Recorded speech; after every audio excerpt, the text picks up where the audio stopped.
I bet it is. Sound is working. Yeah, it's working. 5, 4, 3, 2, 1. I'm John Miglash for the WDMA Holiday Spirit. And we're going to be talking about a lot of mail today. A lot of mail. It's going to be good. You're going to have to hang in there.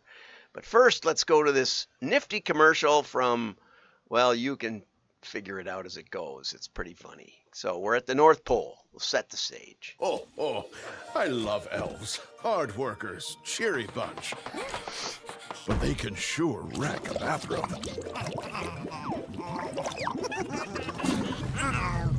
Luckily, someone's always ready on short notice to save Christmas. The fine folks at Roto-Rooter. Coast is clear, Santa. Thank you. You may want to stick around. Uh-oh, get it? And away go troubles down the drain. Roto-Rooter. You may want to stick around. Santa's planning on clogging the toilet, I think. Oh my goodness. You won't see all, you miss this stuff. If you just go through life, you'll miss these great commercials that I bring you every day. Heaven help us all. And now over to something more important.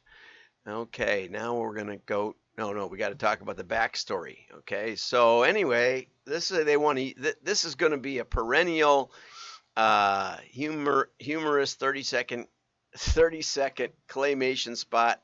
Santa and his cheeky elves are clogging the toilet. Paul Abrams says, we believe the finished spot taps into the happy sentiment and nostalgia that surrounds Christmas in America. Now, just to show you what you've missed, is Roto-Rooter debuted a Thanksgiving spot to mark Turkey Day, which generates so many clogged sinks as well as clogged toilets. It's actually the day after Thanksgiving, that generates the most plumbing emergencies.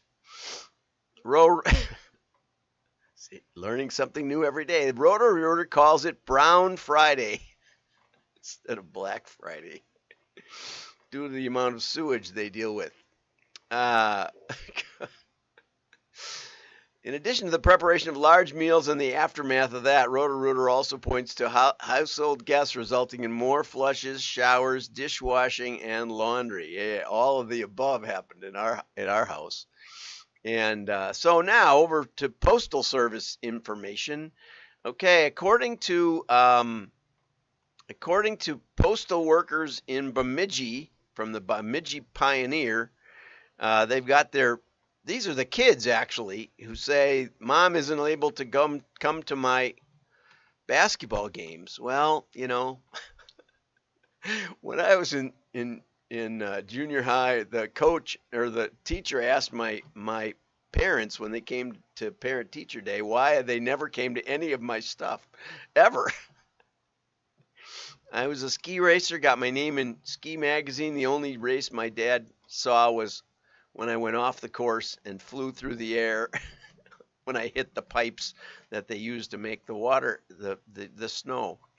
I'm trying. It looks like I brought up two of the same article. Oh, well, anyway.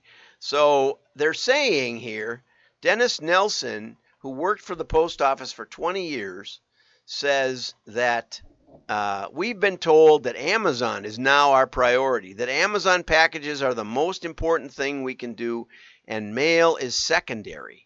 Okay? So I keep getting I have the wrong article up 6 times. Okay, there it goes. Now we got it. Amazon packages reportedly overwhelming small post offices. This is from May 19th, 2020, so that was just about how COVID affected everything. But down here, it says that there's a new agreement that began in the beginning of November. Dennis Nelson says we're being forced to work 12-hour days, 6 days a week. All of our days off have been canceled by our district manager. They will not honor sick leave. On top of that, we've been told Amazon is now our priority, that Amazon packages are the most important thing we do. Mail is secondary. Said mail isn't being delivered on time. When contacted by ARS, that's the publisher of this article, USPS denied the agency prioritizes Amazon packages. We do not prioritize Amazon packages. We deliver packages and mail in a timely manner. Senator Tina Smith from Minnesota wrote to Louis DeJoy and said, pretty strong words. As Postmaster General, you are responsible for ensuring that the Postal Service meets its service standards, and it is clear right now that things are not working as they should. Entering into contracts that your system cannot support is a breach of your responsibilities. Well, I know he's not that high on advertising mail. He basically said, we're going to keep raising rates till you guys give up, I guess. I didn't hear his speech, so I don't know what he said, but that was the takeaway I got from a friend who was there, which doesn't mean that that's what he said. But it wasn't, let's just say the feedback wasn't too positive. So I don't know. DeJoy said that they expect to lose money in 2024. They lost $6.5 billion that ended September 30th, and Amazon started working with the USPS in 2013. You know, the problem is that in little towns like mine and rural routes like mine, the Amazon, we see plenty of Amazon trucks. We see them all the time. But Amazon also uses the USPS to deliver stuff. It's interesting because I order mostly on eBay. I don't like Amazon. And mostly it's because you can talk to the seller directly on eBay, which I really like. And I've always sorted everything out. And if I haven't, then I can talk to eBay and they sort things out for me. And I've never had a problem. And I started using eBay in 1998, I think. Or whenever they started, pretty much. So, of course, Amazon too. So Amazon uses the Postal Service for last mile deliveries. You know, because it seemed odd that the small post offices were overwhelmed. Well, it's because Amazon in big cities has its own distribution network. Okay, does that make sense? Right? Yeah, sure, it makes sense.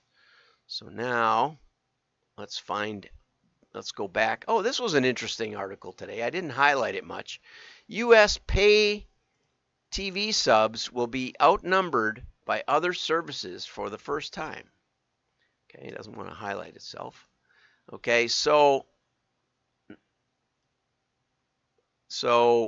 that's your standard cable. And I thought it was about pay TV beating broadcast TV. And the reason I was interested in this is because I decided to try to watch the Badger game that was on TV on Saturday evening. And I couldn't figure it out.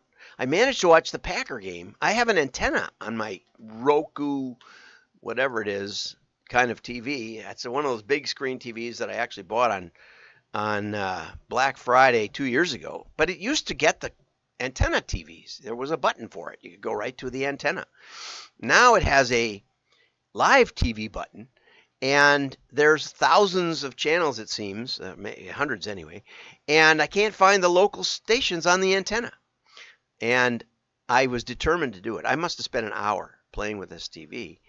And what I finally found was that I could set the brightness for the antenna TV separately. And if I went there, I could see just the antenna TV stations. But it's in the settings, and then in the TV settings, and then in the brightness, and then, you know, it's like no way you'd ever find that. So it's getting harder and harder not to have pay TV, because pay streaming services, which is what they're talking about, because every time you turn on the TV and try to find something that's on TV, you know, they offer you NFL games and college games, and they offer you all kinds of stuff. And whenever you get there, it says, who's your cable provider? So I don't know how they're going to sort this all out, but I just wanted to say that it's, you know, as usual, they're updating their software and taking away my fun. Yeah, okay. Anyway, great article here by Results-Gould, how to help your customers track direct mail results. And, you know, I was reading it and I was a little nervous about whether she was going to hit the right buttons, push the right buttons, touch the right bases. But Summer did not disappoint. She did an excellent job helping your customers track how how effective their direct mail is. Benefits you. Absolutely. I'm working on an article for Lob for I was wondering, it's Kim Carvassier, I'm pretty sure, but I sometimes call her Chris, and that's not right. But anyway, so I'm working on why A/B testing isn't all there is. Nevertheless, oh, Deanne, thank you for that. I got a like from Deanne, and Vinny said he missed the commercial. Well, you can always go back after I'm finished and see the commercial. It looks like I'm getting some kind of comments. Yeah, there we go. I didn't. Oh, here we got to hit the chat button. So Vinny tried to chat, but it's not. Oh, it's not picking up. It looks like it's not picking up LinkedIn. So anyway, but on LinkedIn it was picking up LinkedIn. So we can go over there and see it and see the notifications, and that way we can see. Oh, Deanne, thanks for the encouragement. I always love your articles. Anyway, so tracking results means I'm going to explain why this is so important, and we actually have a few minutes to cover this. Tracking results means you can see what resonates best with your customers and prospects. It's also crucially important because I was going to talk about the journey to e-commerce sites today, but I got distracted by the postal issues. And I was going to talk about that journey, but instead I got off on this postal service stuff. And then I saw this excellent article. But the issue here is that in one of those articles I was going to talk about, it talked about the response rate once you get to the e-commerce site, which was something like between 1.5% and 2.5%, which sounds about right. That's sort of after they bounce and all the rest of it settles out on search. And they're worth about $1.75 per visitor. And so the truth is that mail is comparable to digital, if not more efficient, because we can actually complete the sale before you ever get to the digital site. We can basically give you all the information you want. All my catalogs, I cleaned my office the other day, so I don't have any nice, beautiful catalogs laying here that I can grab. But you know the story. There's the branding. There's the just the physicality of it. You know that it's real. Nobody's going to produce a catalog if they're just trying to scam you with some kind of bad products. So tracking results, first of all, shows you the economics. But what we're really looking for is incremental lift. We're looking for we're looking for what causes the action. What most effectively dollar for dollar causes the action. Now, in order to do that, you have to track results, but you also have to set up the experiment properly. You have to do the A/B test in a way that gives you the causal result. How does that happen? You isolate all the other independent variables you can, and you try. That's why we play the football games on the same field, two teams on the same field, on the same day, in the same weather, switching ends repeatedly so that the wind is canceled out. We do that all in order to cancel out other independent variables that might affect the outcome of the game, right? We have the same refs, whether they're corrupt or not. It's hard to say. I've taken up to watching whether or not how often the referees decide the game, and whether the biggest offensive plays are pass interference or somebody actually catches the ball. It's like if you were going to be a great receiver today, you could be a great receiver just by getting a lot of pass interference calls, never have to catch the ball. Of course, if you'd never caught the ball, they probably wouldn't bother covering you. But, you have to demonstrate your ability to catch the ball, but then you just have to Make sure the other guy runs into you right before the ball gets there. Anyway, so we're going to talk more about this, how to establish the causal force where direct mail wins. Why does it win? You know the drill. Because we know who we mailed to. We know it got delivered, even in spite of Amazon. We know that it got looked at by a decision maker because not everybody can throw out the mail. We know they had to make a decision. So there was an extremely high level of engagement, not like digital, not like broadcast TV, not like a billboard that after you go by it, it's thrown itself away. Direct mail does not throw itself away. So you're dealing in the decision-making part of the brain with tactile, which has 10 times more sensors than vision in your brain. There's a memory. There's all kinds of things going on that make mail super causally effective. And that is the key in advertising. And we're going to talk about that more. But anyway, before you get to all that, you got to track what happened. You got to know somehow something happened. And it's not enough to let your Google Analytics decide that a person read through your catalog, made a decision, I'm going to buy these whiskey glasses no matter what, and then typed in Hammacherslemmer.com or typed in whiskey glasses Hammacher, or maybe they couldn't remember the whole name, and Google took them there and they bought. And guess who gets credit for that? You've already decided to buy. You're just looking for how to put in your credit card. But guess who gets credit? Google doesn't know they got mailed a catalog. It's not Google's fault. It's not Google's fault that they encourage fraud, encourage misattribution. It's not their fault. They don't know who you mailed. So after Google gives itself all the credit, you need to take those orders that you shipped. You have their address. You know where it went, right? And you have to match it back to the people you mailed. And that is how we do it. No matter how we track results, almost all the mailers I work with, big, professional, long-standing, Hammacher is one of the longest-standing catalogs in America. Great job. They do a great job. I did have a couple of those laying around here, but they're getting me down to the Slim Jim version, which is appropriate because I haven't bought lately. But anyway, so they know what they're doing, and what do? We do matchback analysis, a lot of matchback analysis to see who wins. And that is really the heart of the issue. But anyway, so you can have QR codes. Make sure they're readable. Test them ahead of time. There's two kinds of QR codes, right? One is that one that just goes somewhere, that you can literally generate online. Go to QR code generator. There's tons of them.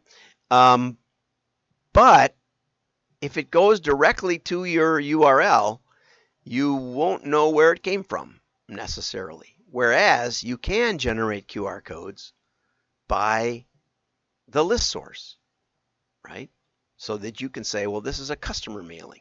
When it gets there, it goes through a third-party tracking source and goes over to the side. If you want to know, I was talking with a WDMA prospect who wanted to share their mailing setup, and they said, I told them, they said, well, we put a QR code on it. They're a client of Direct Mail 2.0 who sent me a coffee mug and is a supporter of WDMA. Thanks, Brad. And they said, well, all the mailing pieces have a QR code. I said, is it an intelligent QR code that tracks the results while it's taking the people where they're going? They said, how do you tell? And I said, well, you tell by trying it on your phone. Aim your camera at it. And if the URL just says, ABC University, which was a college that they were generating leads for, if it just says the name of the page, then it's not intelligent. It's just dropping off there. Now you can still track it there, okay? But you can also track it before you get there. And if it says, abc.pt/